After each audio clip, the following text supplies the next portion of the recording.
قال الله تبارك وتعالى في القرآن المجيد والفرقان الحميد وأعوذ بالله من الشيطان الرجيم بسم الله الرحمن الرحيم ولنبلونكم بشيء من الخوف والجوع ونقص من الأموال والأنفس والثمرات وبشر الصابرين صدق الله العلي العظيم.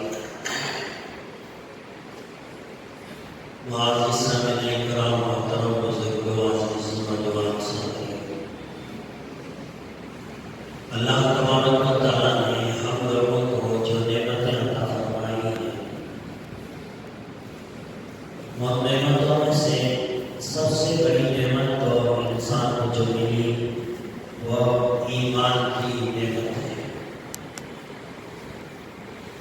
اس ایمان کی نعمت کے بعد اگر اس دنیا میں سب سے بڑی اگر کوئی نعمت ہے تو وہ ہماری اپنی زندگی ہے۔ یہ زندگی بہت بڑی نعمت ہے۔ اس دنیا کے اندر جو زندگی ہم گزار رہے ہیں، اسی زندگی کی بنیاد پر ہماری آخرت کے فیصلے ہونے والے ہیں۔ اسی دنیا کی زندگی میں اگر انسان نے کام کیا ہے تو آخرت میں کامیاب ہو جائے گا، اور اگر اسی زندگی میں انسان نے برے اعمال کیے ہیں تو آخرت میں ناکام ہو جائے گا۔ تو معلوم ہوا کہ یہ جو دنیا کی زندگی ہم گزار رہے ہیں، یہ بڑی قیمتی زندگی ہے۔ اسی زندگی کی بنیاد پر ہمارے آخرت کے فیصلے ہونے والے ہیں۔ لہذا اس زندگی کی اہمیت کو سمجھنے کی ضرورت ہے۔ ایک انسان کو جو دنیا میں زندگی دی جاتی ہے، یہ اس کی اپنی زندگی نہیں ہے، یہ اللہ تبارک و تعالیٰ کی طرف سے دی ہوئی ایک بہت ہی بڑی اور قیمتی نعمت ہے۔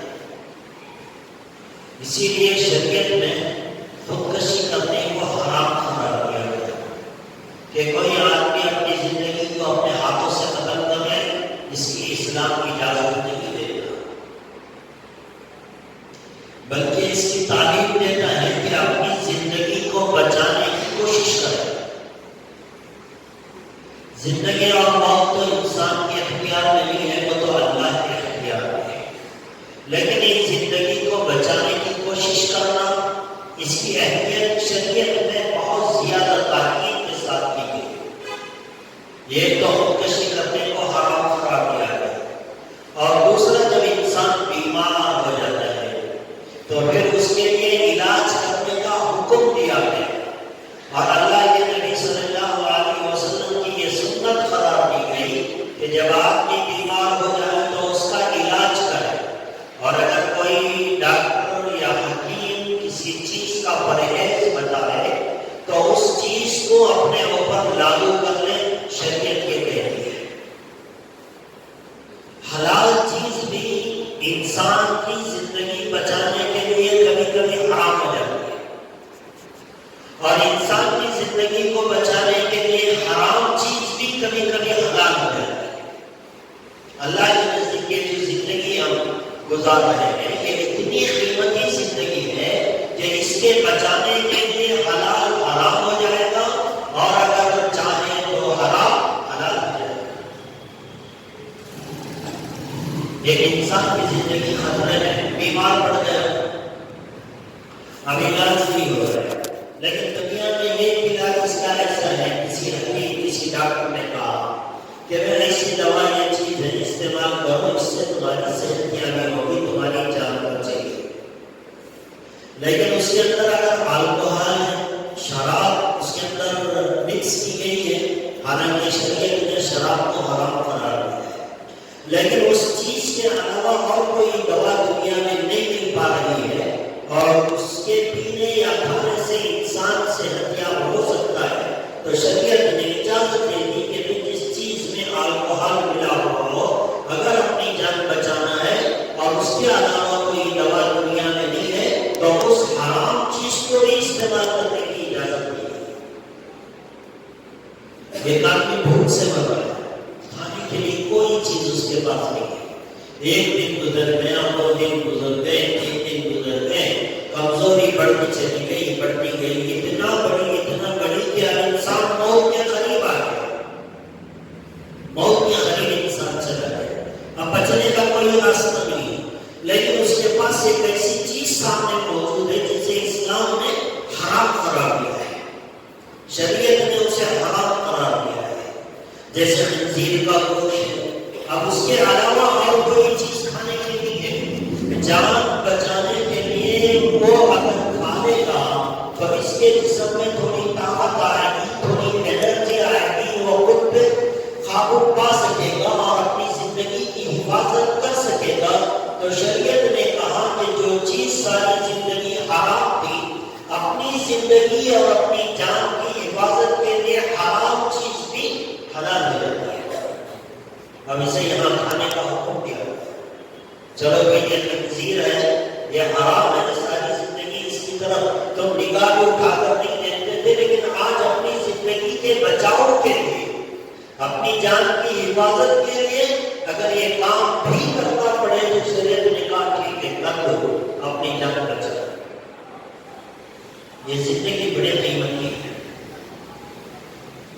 بعض لوگ سمجھتے ہیں کہ بعض لوگ عمر رسیدہ لوگ ہوتے ہیں، یہ نہیں کہا گیا شریعت نے کہ بھئی نوجوانوں کی زندگی بڑی قیمت ہے، بوڑھے لوگوں کی زندگی کوئی ویلیو نہیں ہے، ایسا نہیں۔ شریعت میں جوان انسان کی زندگی کی جتنی اہمیت ہے، یہ بوڑھے انسان کی زندگی کی بھی اتنی ہی اہمیت ہے۔ ایک انسان بوڑھا ہو گیا، بچے جوان ہو گئے، بچوں کی شادیاں ہو گئی، پھر ان کے بچے بھی پیدا ہو گئے، ان کی بھی شادیاں ہو گئی، اب زندگی کا کوئی فرد اس کے ذمہ نہیں ہے، سارے فرائض سے سبکدوش ہو گیا، ساری ذمہ داریاں اس نے ادا کر ڈالی، بچوں کی شادیاں، بچوں کے لیے بزنس، جو کچھ کرنا تھا وہ سب کر لیا، شادیاں بھی دیکھ لی، نواسے بھی ہو گئے، پتر بھی ہو گئے، اب زندگی گزارنے کا کوئی مقصد دنیا کے اعتبار سے نہیں ہے۔ لیکن ایسے انسان کو بھی اگر کوئی آدمی قتل کرنا چاہے، مار دینا چاہے، اسلام کہتا ہے کہ تمہیں اس کی اجازت نہیں ہے۔ تو معلوم ہوا اللہ کی نگاہ میں ایک نوجوان انسان کی زندگی کی جو ویلیو ہے، وہ ایک بوڑھے انسان کی زندگی کی بھی اللہ کے نزدیک اتنی ہی ویلیو ہے۔ ایک انسان کا قتل کوئی انسان نہیں کر سکتا، اسلام نے اس میں اجازت نہیں دی، بلا وجہ کوئی انسان کسی انسان کا قتل نہیں کر سکتا۔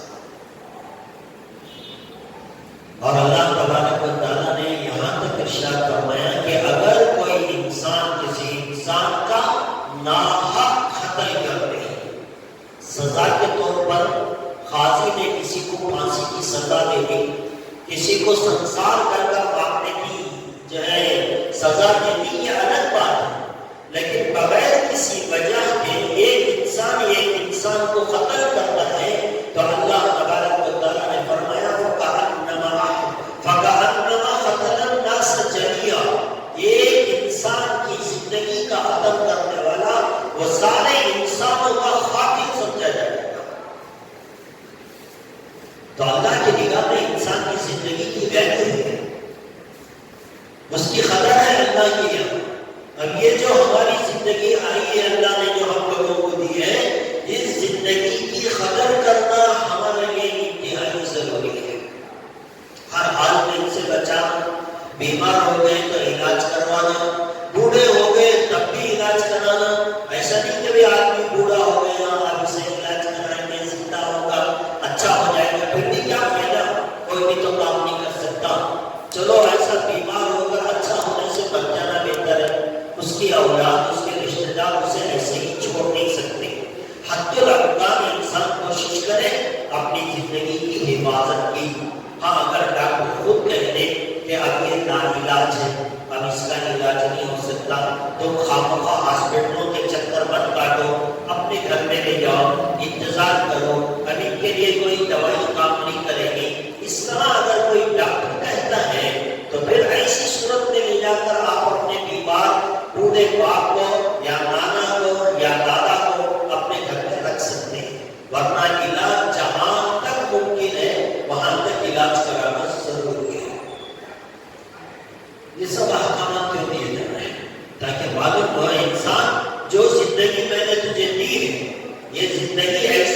گزار دینے کے لیے نہیں، ایسے ہی اپنے آپ کو ختم کر لینے کے لیے نہیں ہے۔ یہ زندگی بڑی قیمتی زندگی ہے، اس کی حفاظت کرنا یہ تیری ذمہ داری ہے۔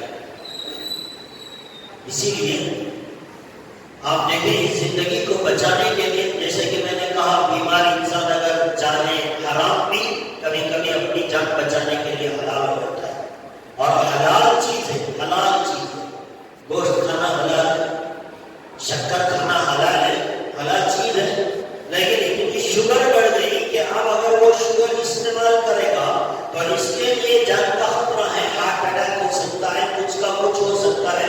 اب ڈاکٹر نے کہا کہ آپ شوگر نہیں کھا سکتے، تو اب اپنی جان کی حفاظت کے لیے حلال چیز کا چھوڑنا اس کے لیے ضروری بن جاتا ہے، اس کے لیے ضروری بن جاتا ہے۔ تو اس کے لیے اللہ تبارک و تعالیٰ نے اس زندگی کی اہمیت بتائی۔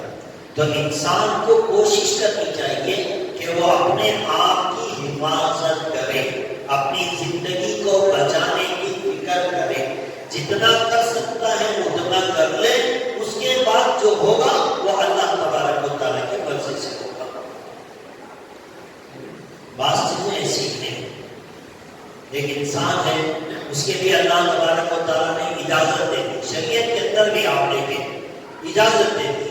آج کل ہمارے دور میں، ہمارے ملک میں یہ کورونا کا مرض چل رہا ہے، بیماری چل رہی ہے، ہر انسان اس کے سلسلے سے بہت پریشان ہے۔ اور اگر ہم دیکھیں، کبھی سنتے تھے چائنا میں آیا ہے، پھر دیکھتے تھے کہ یہ اسپین کے اندر زیادہ بربادی کر رہا ہے، پھر اس کے بعد سنتے تھے امریکہ کے اندر لاشیں روزانہ اٹھائی جا رہی ہیں، دفنانے والا کوئی وہاں نظر نہیں آ رہا ہے۔ اور اس کے بعد چلتے چلتے ہمارا ملک ہندوستان بھی آج یہ تیسرے نمبر پر آ کر کھڑا ہو گیا۔ کبھی اس کا مقام 7ویں 8ویں نمبر پر تھا، لیکن آج یہ تیسرے نمبر پر آ کر کھڑا ہو گیا۔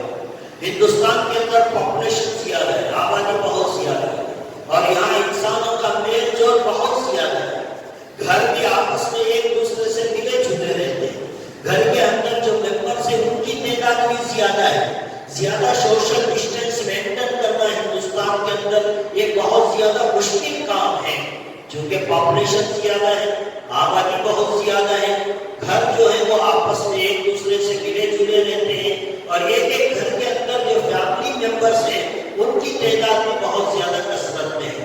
تو ایسی صورت میں یہ بیماری کا خطرہ اس ملک میں بڑھ جانا کوئی تعجب کی بات نہیں ہے۔ اور یہاں ہمارے پاس ڈاکٹروں کی کمی ہے، نرسوں کی کمی ہے، اور اسی طرح یہ کوارنٹائن سینٹر کی کمی ہے، لوگوں کو الگ الگ رکھنے کا مسئلہ ہے۔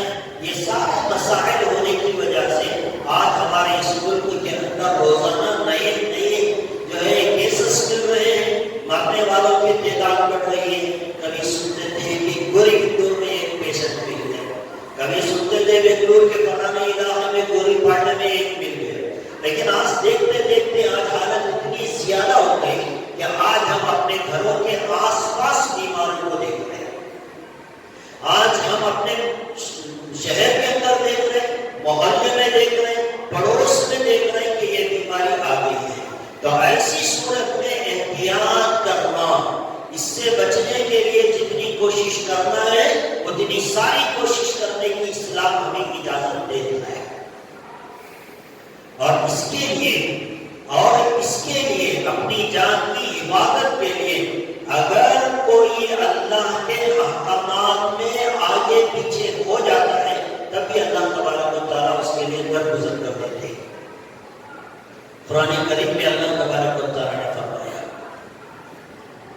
کہ ایک آدمی نابینا ہے، وَلَيْسَ عَلَى الْأَعْمَى حَرَجٌ، ایک آدمی نابینا ہے، آنکھوں سے دکھائی نہیں دیتا، لیکن جو نابینا ہے وہ اپنی پاکی صفائی کا زیادہ خیال نہیں رکھ سکتا، اس لیے کہ اسے دکھتا نہیں، پیشاب پاخانے میں کچھ چھینٹیں اڑ جائیں یا دھونے میں کچھ آگے پیچھے ہو جائے، کپڑے گندے پاک ہیں نظر نہیں آتا، تو اللہ تبارک و تعالیٰ نے فرمایا وَلَيْسَ عَلَى الْأَعْمَى حَرَجٌ، جو نابینا ہے اس کے لیے کوئی حرج نہیں ہے، یعنی اس کے لیے چھوٹ ہے۔ استنجا میں کوئی آگے پیچھے ہو گیا، کپڑے کے اندر کوئی گندگی لگ گئی، اللہ نے کہا ٹھیک ہے، تیرے لیے چھوٹ ہے، اجازت دے دی اللہ نے، اس لیے کہ یہ اس کی مجبوری ہے۔ آگے اللہ تبارک و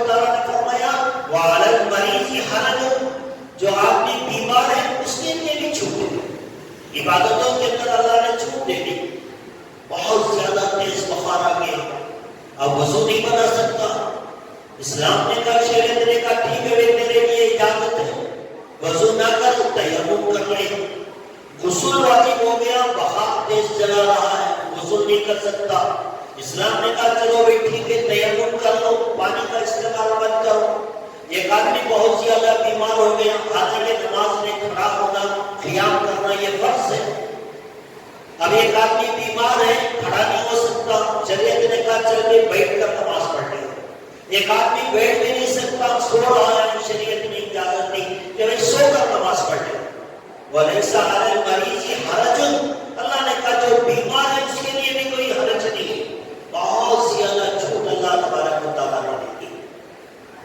ایک آدمی نیا مسلمان ہوا ہے، ابھی ابھی مسلمان ہوا، کلمہ پڑھا، مسلمان ہوا، قرآن اسے پڑھنا نہیں آتا، سورہ فاتحہ اسے یاد نہیں ہے، حالانکہ ہر نماز میں سورہ فاتحہ کا پڑھنا واجب ہے، اس کے چھوٹ جانے سے نماز نہیں ہوتی، اور ایک رکعت میں کم از کم چھوٹی سی چھوٹی 3 آیتوں کا پڑھنا فرض ہے، اور اگر یہ چھوٹ گئی تو نماز نہیں ہوتی۔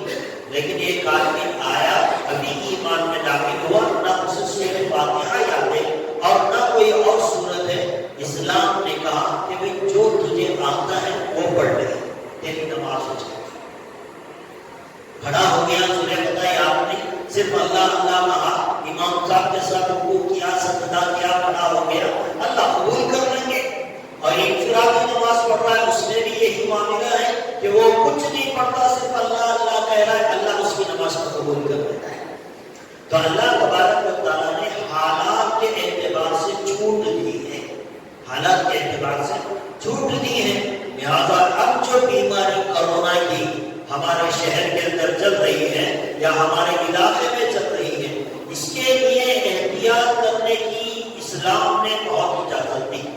یہی سوچ کر حضرات علماء کرام نے جب لاک ڈاؤن کیا گیا، سارے ملک کے اندر لاک ڈاؤن کیا گیا، تو علماء نے بہت دور اندیشی کا مظاہرہ کرتے ہوئے مسجدوں کے اندر نماز پڑھنے پر پابندی لگائی، اور یوں کہا کہ بھی اپنی جان کی حفاظت ہے، نماز مسجد کے بغیر تو گھروں میں پڑھ دو، جو مسجد کا عملہ ہے، امام ہے، مؤذن ہے، صفائی کرنے والا ہے، اس کے ساتھ 1-2 آدمی مل کر مسجدوں میں نماز ادا کر لیں، باقی کے لوگ اپنے اپنے گھروں کے اندر نماز پڑھ لیں۔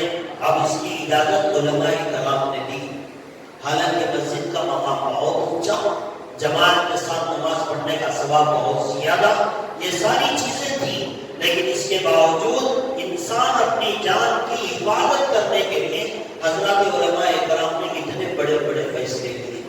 اور آج بھی دیکھ رہے ہیں آپ لوگ نیچے بیٹھے ہیں، مجھے بڑا احساس ہو رہا ہے اس کا، ایک یہ نئی مسجد ہے اور نئے پتھر نیچے بچھائے گئے ہیں، اس میں ٹھنڈی بھی ہے، لیکن مجبوری ہے تاکہ بیماری سے بچاؤ ہو سکے، اس کی وجہ سے مجبوری کی صورت کے اندر چونکہ ہمارے مسجد کے کسی محلے کے اندر بھی 2-4 پیشنٹ مل گئے ہیں، اب احتیاط زیادہ ضروری تھی تو اس وجہ سے ایسے قدم اٹھانے پڑے، اور آپ لوگ یہاں جو ہے آدھا گھنٹہ پونا گھنٹہ اس ٹھنڈی زمین پر آپ بیٹھیں گے، اس سے ایک فائدہ تو یہ ہوگا کہ بھئی آپ خود بھی بچیں گے اور دوسروں کو بھی بچانے کی آپ فکر کریں گے، تو اس وجہ سے جو ہے یہ احتیاط برتی جا رہی ہے۔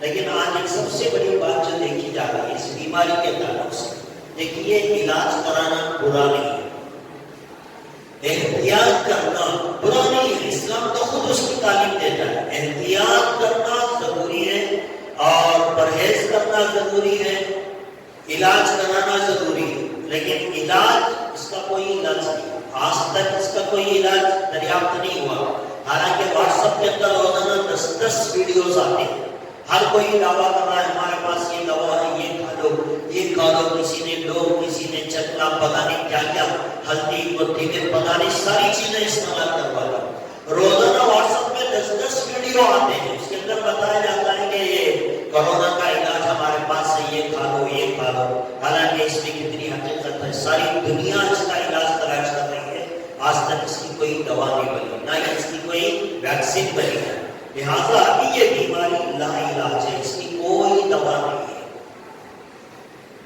اس کے لیے 2-3 چیزیں ہیں جس سے ہم بچاؤ کر سکتے ہیں، ایک تو یہ دوا نہیں ہے اس کی، تو اس کی وجہ سے ہم احتیاط جتنا کر سکتے ایک تو سوشل ڈسٹینس مینٹین کریں، لوگوں سے ملنا جلنا، حت الامکان شادی بیاہ کے تقریبات جہاں لوگ زیادہ جمع ہوتے ہیں، ایسی چیزوں سے اپنے آپ کو بچانا ہے۔ اور کہیں کسی کی موقع ہو جائے، لوگوں کا اکٹھا وہاں ہوتا ہے، کوشش کریں، یہ فرض کفایہ ہے، ایک 8-10 آدمی بھی اس چیز کو ادا کر دیں گے تو سارا شہر اس سے بری ہو جاتا ہے۔ لہذا شادی بیاہ کی مجالس، موت پٹھی کے مجالس، اور اسی طرح جہاں لوگوں کے زیادہ جمع ہونے کی جگہ ہے، ایسی جگہوں سے اپنے آپ کو بچانا، ایک کام یہ کرنا۔ اور اس کے علاوہ جو کام کہتے ہیں، ہاتھوں کا بار بار دھونا، سینیٹائزر استعمال کرنا، اور اسی طرح اپنے چہرے پر ماسک لگانا تاکہ دوسرے کے جراثیم ہمارے اوپر نہ لگے۔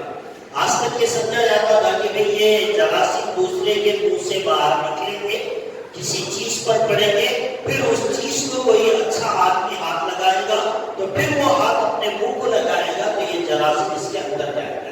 لیکن ابھی 2 دن پہلے WHO نے، ورلڈ ہیلتھ آرگنائزیشن، انہوں نے یہ کہا کہ یہ جراثیم کسی کے ہاتھ سے منہ میں جائے یہ ضروری نہیں ہے، یہ ہوا کے ذریعے سے بھی دوسرے کے اندر جا سکتے ہیں۔ تو ایسی صورت میں ماسک کا ڈالنا اپنی حفاظت کے لیے ضروری بن جاتا ہے، آپ ڈالیں ماسک۔ لیکن ماسک ڈالنے کا مطلب یہ ہے کہ ہم جراثیم کو اندر جانے سے روکیں۔ لیکن جو آج کل ہم لوگوں نے ماسک پہننے کا طریقہ بنایا ہے، یہ ماسک اصل میں ہم بیماری سے بچنے کے لیے نہیں، اگر واقعیتاً بیماری سے بچنے کا ارادہ ہے تو ماسک ایسے استعمال کریں جیسے ڈاکٹر کہہ رہے ہیں، جس سے حفاظت ہو سکے۔ لیکن دیکھا یہ جا رہا ماسک بیماری سے بچنے کے لیے نہیں، پولیس کے فائن سے بچنے کے لیے استعمال ہو رہا ہے۔ اسی لیے ماسک ڈالنے والے آپ راستے سے چلے جائیں، آپ کو دکھے گا کہ ماسک یا تو آدمی گلے میں لٹکایا ہے، منہ میں نہیں باندھا، یا تو گلے میں لٹکایا، یا پھر ناک کے حصے کو کھلا رکھا، منہ پہ باندھ لیا۔ یہ بھی غلط ہے، جب ناک کھلی ہے تو جراثیم جائے گا۔ منہ پہ ماسک ڈالنے کا کوئی فائدہ نہیں ہے۔ ایک آدمی بات کر رہا ہے، ماسک نکال دیا، منہ ناک کھلی رکھا، منہ پہ بند کر دیا۔ اور بعض لوگوں کو تو ہم نے دیکھا کہ ماسک ڈالا ہے بیچارہ، ناک بھی کھلی ہے، منہ بھی کھلا ہے، تھوڑی کو لگا لیا، تھوڑی کو ماسک۔ یہ کیا مطلب ہے ایسا ماسک؟ تھوڑی کو ماسک لگانے سے آپ بیماری سے نہیں بچیں گے، آپ واقعیتاً بیماری سے بچنا چاہتے ہیں، احتیاط کرنا چاہتے ہیں، تو ماسک استعمال کرنے کا جو طریقہ ہے اس کا صحیح طریقہ استعمال کریں تاکہ آپ بھی بچیں، آپ کے بھی بچے بھی بچیں۔ یہ نہیں کہ بھئی کسی نے منہ میں گلے میں ڈال دیا، کسی نے ٹھنڈی میں لگا دیا۔ بعض لوگوں نے کالا ماسک ڈالا ہے، اچانک ان کے چہرے پہ نظر پڑتی ہے تاکہ بتا رہا بھی کل تک اسے داڑھی نہیں تھی، آج کہاں سے آ گئی؟ اس لیے کہ وہ ماسک جو لگایا منہ کو نہیں لگایا، وہ تو دھوڑی کو لگایا، ایسے لگ رہا ہے جیسے اس کی داڑھی نکل آئی۔ آج ہم لوگوں نے احتیاط نہیں کر رہے، صرف دوسروں کے ڈر کی وجہ سے کچھ کام کر رہے ہیں۔ احتیاط کرنا ہے، اللہ کا حکم سمجھ کر اپنی جان کی حفاظت کے لیے اگر ماسک استعمال کرنا ہے تو وہ طریقہ استعمال کریں جس سے آپ بیماری سے بچ سکتے ہیں۔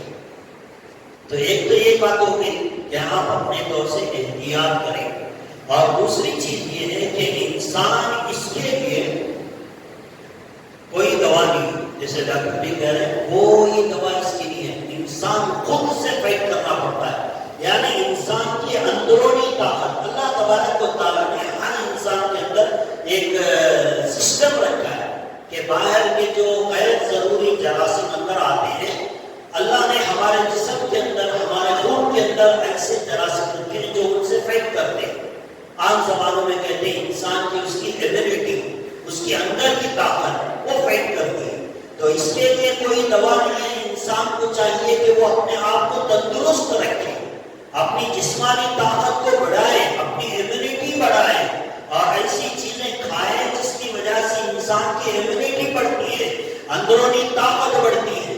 آج ہمارے نوجوان کی عادت بیڑی سگریٹ کی، پان پراگ کی، اور یہ چیزیں استعمال کرنے سے انسان کی ایمیونٹی کمزور ہو جاتی ہے۔ معمولی جراثیم بھی گیا تو وہ اس کا فائٹ نہیں کرے گا۔ تو اس کے لیے چاہیے کہ انسان اپنے اندر خود کی طاقت پیدا کرے، اس کی کوئی دوا نہیں ہے، کورونا کی کوئی دوا نہیں ہے، خود کی طاقت پیدا کرے۔ اس کے لیے ایسی چیزیں استعمال کریں جس سے ایمیونٹی انسان کی بڑھتی ہے۔ اس کے اندر آپ چاہے گوشت استعمال کریں، مرغی کا انڈا استعمال کریں، یا اسی طرح بادل کا استعمال کریں. انسان کے اندر یہ امیونٹی بڑھتی ہے. جب امیونٹی بڑھتی ہے تو وہ خود کرونا وائرس سے فائٹ کر سکتا ہے، ورنہ ڈاکٹروں کے پاس پیراسیٹامول کے علاوہ اور کوئی دوا نہیں ہے. تو اس وجہ سے آپ اپنے آپ کو صحت مند رکھیں، امیونٹی بڑھائیں. امیونٹی بڑھانے میں جہاں کھانے کی چیزیں، ویسے بازار میں اور بھی چیزیں ملتی ہیں امیونٹی انسان کی بڑھتی ہے. جیسے آپ ڈابر کا چمن پراش دیکھیں، یہ بھی اگر آپ اپنے بچوں کو استعمال کرائیں، آپ خود بھی استعمال کریں، اس کے اندر انسان کی امیونٹی بڑھتی ہے، وہ خود سے فائٹ کرنا سیکھتا ہے. مطلب آنے والی بیماریوں سے مقابلہ کرنے کی طاقت اس کے جسم میں پیدا ہوتی ہے. اور اس سب کے علاوہ سب سے زیادہ امیونٹی انسان کے اندر پیدا ہوتی ہے. آپ سن کر بڑا تعجب کریں گے، نہ تو کھانا ہے، نہ پینا ہے، نہ کوئی چیز خریدنا ہے، مفت میں آپ اپنے اندر کی امیونٹی کو بڑھا سکتے ہیں، طاقتور بن سکتے ہیں. کوئی بھی چھوٹا موٹا جراثیم آئے وہ آپ کا جسم اس سے فائٹ کر لے گا. کون سی طاقت ہے؟ حالانکہ یہ سنت بھی ہے، اللہ کے نبی صلی اللہ علیہ وسلم کی سنت ہے. وہ سنت یہ ہے کہ انسان دن میں دوپہر میں تھوڑی دیر آرام کرے. تھوڑی دیر انسان کا دوپہر میں لیٹنا، آدھے گھنٹے کے لیے صحیح، 15 منٹ کے لیے صحیح. انسان اگر 15 منٹ بھی دوپہر میں کھانے کے بعد یا کھانے سے پہلے اگر لیٹتا ہے تو اس سے انسان کی امیونٹی بڑھتی ہے. اللہ کے نبی صلی اللہ علیہ وسلم کی سنت ہے خیل اللہ کرنا، دوپہر میں تھوڑی دیر آرام کرنا. اور بعض حکماں نے کہا، پہلے کے حکیم کہا کرتے تھے کہ جو آدمی روزانہ دوپہر میں آدھا گھنٹہ سو لیتا ہے وہ ایک دن کے آدھا گھنٹہ سونے سے 40 بادم کھانے کی طاقت اس کے جسم میں پیدا ہوتی ہے. اب ویسے بھی آپ کے لیے بڑی خوشخبری کہ 2 بجے دکان بند ہو رہے ہیں، فری ہو گئے نا. اب ایسی صورت میں اگر آپ تھوڑی دیر کھانا کھانے کے بعد تھوڑا سا ریسٹ لے لیں گے تو اس کی وجہ سے انسان کے جسم کے اندر کی طاقت اور اس کی امیونٹی بڑھ جائے گی. پھر آپ کے پاس جراثیم آئے گا، وہ خود اس سے فائٹ کر لے گا، آپ کو ڈاکٹر کے پاس جانا نہیں پڑے گا. یہ تو باتیں ہو گئی اس سے. اور اس سے بھی بڑی اہم بات اس بیماری کے تعلق سے، چونکہ بیماری اب ہمارے قریب آ گئی ہے، ہمارے گھروں کے قریب، ہمارے پڑوس میں، ہمارے محلے میں، ہمارے شہر میں، پتہ نہیں کہاں کہاں یہ بیماری ہے. اب چونکہ یہ بیماری ہمارے بہت زیادہ قریب آ گئی ہے تو اس سے بچنے کے تعلق سے ایک اہم بات، سب سے بڑی بات آپ کہہ سکتے، اپنے دلوں سے خوف نکالنے، ڈر نکالنے. کرونا کا جو ڈر آج ہمارے ذہنوں میں بیٹھا ہے، یہ ڈر نکالنے. یہ ڈر انسان کو کمزور کر دیتا ہے. یہ جو ہماری پوری باڈی کا سسٹم ہے وہ ہمارے دماغ سے چلتا ہے. یہ دماغ اچھا سوچے گا، ہماری ساری باڈی اچھا کام کرے گی. یہ دماغ کے اندر ڈر آیا تو ہمارے جسم کے سارے اعضاء کمزور پڑ جاتے ہیں، اس کی امیونٹی کمزور پڑ جاتی ہے، اس کی طاقت کمزور پڑ جاتی ہے. یہی وجہ ہے کہ انسان کے سامنے اگر کوئی اچانک خوف کا ماحول آیا، سارا جسم ٹھنڈا پڑ جاتا ہے. ہاتھ ٹھنڈے ہو گئے، پیر ٹھنڈے ہو گئے، سارے جسم سے پسینہ نکل گئے. کیا ہوا بھائی؟ اچانک خوف دماغ پہ طاری ہوا، دماغ پہ خوف آیا، سارا جسم ٹھنڈا پڑ گیا. تو معلوم ہوا کہ خوف انسان کو کمزور کر دیتا ہے. یہ خوف نکالتے ہیں. یہ خوف آنے کی سب سے بڑی وجہ یہ میڈیا ہے. یہ میڈیا، یہ رپورٹس روزانہ اٹھا کر کہتے کر کے آج اتنے یہ ہو گئے. یہ جب انسان روزانہ دیکھتا رہے گا اس کے دل میں خوف پیدا ہوتا رہے گا. یہ دیکھنا چھوڑ دیں، آپ کتنے مرے کتنے پازیٹیو نکلے آپ کو کیا لینا دینا. آپ اسے دیکھنا چھوڑ دیں، نیوز کا چینل بند کر دیں، اخبارات کے اندر وہ چیزوں کی طرف نگاہ نہ ڈالیں کہ کتنے مرے کتنے پازیٹیو نکلے. ایک نارمل زندگی آپ گزارتے رہے، یہ دیکھتے رہیں گے تو آپ کے دماغ پہ اثر ہوگا اور وہ اثر آپ کے پورے جسم کو کمزور کر دے گا. پھر کرونا اٹیک ہوگا تو پھر آپ صحت مند نہیں ہوں گے. اس کے لیے خوف کو نکالنے، کچھ ہونے والا نہیں. آج ایک بات یہ ہے کہ میڈیا میں، اخباروں میں، ویڈیوز میں، واٹس ایپ میں کیا دکھایا جاتا ہے؟ 4 more cases پازیٹیو ان چنتا میں. آ جائے کہ آج نئے 4 کیس پازیٹیو نکلے، لیکن جو پازیٹیو نکل کر کوارنٹائن میں گئے اس میں سے کتنے لوگ اچھے ہو کر گھروں کو آئے یہ کوئی نیوز والا نہیں دکھاتا. جو جا رہے وہ تو دکھائی دے رہا ہے, جو واپس صحت مند ہو کر آ رہے وہ نہیں دکھائی دے رہا ہے. حالانکہ جتنے لاکھوں کی تعداد میں پازیٹیو کیس بنے ہیں, ہزاروں کی تعداد میں لوگ صحت یاب ہو کر گھروں کو واپس آ گئے, لیکن آج ہم صرف مرنے والوں کو دیکھتے ہیں, پازیٹیو کو دیکھتے ہیں, اچھے ہو کر گھروں کو واپس آنے والوں کو نہیں دیکھتے. تو اس کا اثر ہمارے دماغ پر پڑتا ہے. ہزاروں انسان زندہ میں کتنے ملے بھی پازیٹیو کیس, کتنے مرے. یہ جو پازیٹیو مل رہے ہیں اس سے یہ خوف ہمارے دلوں میں پیدا ہو رہا ہے, لیکن سب کے سب صحت یاب ہو رہے ہیں, اس طرف ہمارا ذہن نہیں جاتا. تو اس وجہ سے اپنے دل و دماغ سے یہ بات نکال دیں کہ بھئی کرونا کوئی جان لینے والا مرض ہے. کرونا آئے گا ٹھیک ہے, آ گیا, احتیاط کرنا جہاں تک کرنا اتنا کرنا ہے. اگر آ گیا جیسے ہزاروں لوگ صحت یاب ہو کر آ گئے, میں بھی آ جاؤں گا, اس میں ڈرنے کی کیا بات ہے. بخار آ گئی, کتنے لوگ صحت یاب ہو گئے. اور ویسے بھی میں آپ کو بتاؤں, کرونا اگر پازیٹیو کسی کو نکل گیا کتنے چانسز سے مرنے کے, 50% ہے نہیں, اتنا بھی نہیں ہے, 80% نہیں, بہت کم پرسنٹیج ہے کہ انسان کرونا سے مر جائے. بہت کم لوگ مرتے ہیں, ورنہ اکثر لوگ صحت یاب ہو جاتے ہیں. جو لوگ اتنے صحت یاب ہو رہے تو پھر اس سے ڈرنے کی کیا بات. ویسے بھی کرونا آیا, مر بھی سکتا ہے, اچھا بھی ہو سکتا ہے, لیکن بغیر کرونا کے آدمی مر جائے کیا یہ ممکن نہیں ہے. اور ابھی کرونا آیا, مر بھی سکتا ہوں, جی نہیں سکتا ہوں. بغیر کرونا کے اچانک ہارٹ اٹیک آئے, مر سکتا ہوں, اس کی تو پوری گارنٹی ہے. تو ڈرنے کی چیز کرونا نہیں ہے, اس کا خوف دلوں سے نکال دیں. اگر خدا نہ کرے آ بھی گیا تو انشاءاللہ صحت یاب ہو جائے گی. یہ کہتے تھے کہ 60 سال سے بوڑھے کو کرونا آئے گا, نہیں بچے گا. سب سے پہلا کیس سنتالی میں جو ملا وہ 70 پر 3 سال کے انسان کو ملا تھا, وہ مرا نہیں. اور آج کا اخبار آپ اٹھا کر دیکھیں, آپ کی ہمت کے لیے میں کہہ رہا ہوں, یہ دلوں سے خوف نکالیں. گھر کے سامنے ایمبولینس آ گئی, ڈر گئے. پڑوس میں کسی کو ایمبولینس میں اٹھا کر لے گئے, کب کبھی آ گئی کہ اب ہمارا کیا ہوگا.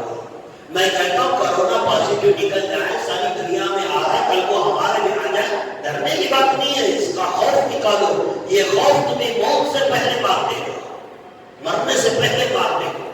آج کا اخبار آپ اٹھا دیکھیں, 106 سال کا مختیار احمد کا بوڑھا انسان, 106 16 ایئرس, 106 سال کا بوڑھا مختیار احمد دلی کا رہنے والا, اسے کرونا پازیٹیو آیا اور پھر اسے کوارنٹائن میں رکھا گیا. 106 سال کا بوڑھا انسان کرونا مریض صحت یاب ہو کر اپنے گھر کو واپس لوٹ رہے. سارے نہیں مرتے دوستوں, سارے نہیں مرتے کرونا کے مریض, ہر کوئی نہیں مرتا. اسے ڈر نکالو اپنے دلوں سے, خوف کو نکال کر پھینکو. احتیاط جہاں تک کرنی ہے, آپ ماسک ڈالتے ہیں, سینیٹائزر استعمال کرتے ہیں, ہاتھوں کو دھوتے ہیں, سوشل ڈسٹینس مینٹین کرتے ہیں, پورا کیجیے. پھر بھی اگر کرونا آ گیا تو ڈرنے کی کوئی بات نہیں. یہ خوف اپنے دلوں سے نکالو. آج جو ہم کمزور ہو رہے ہیں وہ اسی خوف کی بنیاد پر ہو رہے ہیں. تو اس وجہ سے دوستو یہ بیماری چونکہ ہمارے شہر زیادہ چل پڑی ہے, لوگوں کے چہروں پر خوف کے آثار زیادہ دکھائی دے رہے ہیں, لہذا ڈرنے کی بات نہیں. اللہ جو چاہے گا, اگر ہماری موت طے ہے, ساری دنیا کے ڈاکٹر مل کر ہمیں بچا نہیں سکتے. اور اگر موت نہیں ہے تو ایک نہیں 10 بار کرونا بھی آ جائے تو انسان مر نہیں سکتا. زندگی اور موت اللہ کے اختیار میں, 1 سیکنڈ زیادہ ہم اس دنیا میں جی نہیں سکتے, اور نہ اپنی موت کے 1 سیکنڈ پہلے ہم اس دنیا سے مر سکتے ہیں. لہذا احتیاط کرنے کی کیجیے, اپنے دلوں سے ڈر اور خوف کو نکالیے, اور اطمینان اور سکون کے ساتھ احتیاط کے ساتھ زندگی گزارنے کی کوشش کیجیے. دوستو چونکہ ہمارے محلے کے اندر بھی کچھ کرونا پیشنٹ ملے تھے, جس کی وجہ سے آج آپ دیکھ رہے ذرا ہم سوشل ڈسٹینس بھی یہاں مینٹین کیے ہیں, اور نیچے سے یہ حاصل کاری پہ اٹھا دیا گیا. آپ لوگوں کو تھوڑی تکلیف ہو رہی ہے, ٹھنڈی زمین ہے, میں اس کے لیے آپ سے معافی کا طلبگار ہوں. آپ کہیں گے امام صاحب کو کیا بھائی مسلح کو جا نماز بچھا کے وہاں بیٹھے, یہاں بیٹھے تو کام ہوتا سادہ ہوتا ہے. تو یقیناً ہمیں احساس ہے کہ آپ کو تکلیف ہو رہی ہے. یہ 2-4 دن کی بات ہے، انشاءاللہ پھر یہاں کچھ نہ کچھ بچھا دیا جائے گا. اور آخر میں ایک بات میں آپ کو بتا دوں، آج بھی آپ دیکھیں جمعہ پڑھانے کا بھی ارادہ تھا، نہیں بھی تھا، اس لیے کہ ہمارے اڑوس پڑوس میں آپ لوگوں کا اس طرح جمع ہونا بھی مناسب نہیں. لہٰذا ایک بات آپ سے آنے والے دنوں میں کیا حالت آئیں گے ہم آپ کو بتا نہیں سکتے. ابھی آئندہ جمعہ تک کیا حالت بڑھیں گے، پیسے بڑھیں گے، کم ہوں گے، کیا ہوگا یہ تو ہم نہیں بتا سکتے. لیکن اگر حالات بگڑے، پیسے زیادہ ہو گئے تو ہمیں مجبوراً بیان ختم کر کے صرف عربی خطبہ کر کے جمعہ کی نماز پڑھانا پڑے گا. اور اگر ایسا پڑھانا پڑا تو ہم آپ کو پہلے ہی اطلاع کر رہے ہیں کہ 12:30 بجے معمول کے مطابق قضا ہوگی. 1 بجے اگر حالات صحیح رہے تو بیان شروع ہوگا، اور اگر حالات صحیح نہیں رہے تو 1 بجے عربی خطبہ ہوگا، پھر اس کے بعد نماز پڑھا دی جائے گی. اور اگر کوئی دیر سے آئے اس کی نماز چھوٹے تو وہ خود اس کا ذمہ دار ہوگا. یہ ہمارے سر پہ نہیں ہے، آپ کی ذمہ داری ہے. اور ہر جمعہ ہم آپ کو اعلان کر کے نہیں بتا سکتے، لہٰذا حالات جیسے رہیں گے اس حالت میں ہم فیصلہ کریں گے. لہٰذا آپ کی ذمہ داری 12:30 بجے اذان ہوگی، 1 بجے آپ کو کسی بھی حالت میں مسجد میں رہنا ہوگا. یا تو بیان ہوگا، یا مختصر ہوگا، یا لمبا ہوگا، یا بغیر بیان کے عربی خطبے کے ساتھ جمعہ کی نماز پڑھائی جائے گی. وہ آنے والے حالات کو دیکھ کر فیصلہ کیا جائے گا. دیر سے آئے کیا بھی دوست پونے دن کو نماز ہوتی تھی، آج جنتا میں پڑھا رہے تو ہمیں کیا کرنا، یہ آپ نہیں بول سکتے. اس لیے ہم پہلے ہی آپ کے سامنے یہ اعلان کر رہے ہیں. لہٰذا آپ اپنی جمعہ کی نماز کی خود سے فکر کر لیں. اللہ تبارک و تعالیٰ سے دعا ہے اللہ مجھے بھی آپ کو بھی بلکہ ہر ایک مسلمان کو اس بیماری کے اندر پوری احتیاط کر لینے کی اللہ ہم سب کو توفیق عطا فرمائے. ہم سب کو اس بری بیماری سے اللہ ہم سب کی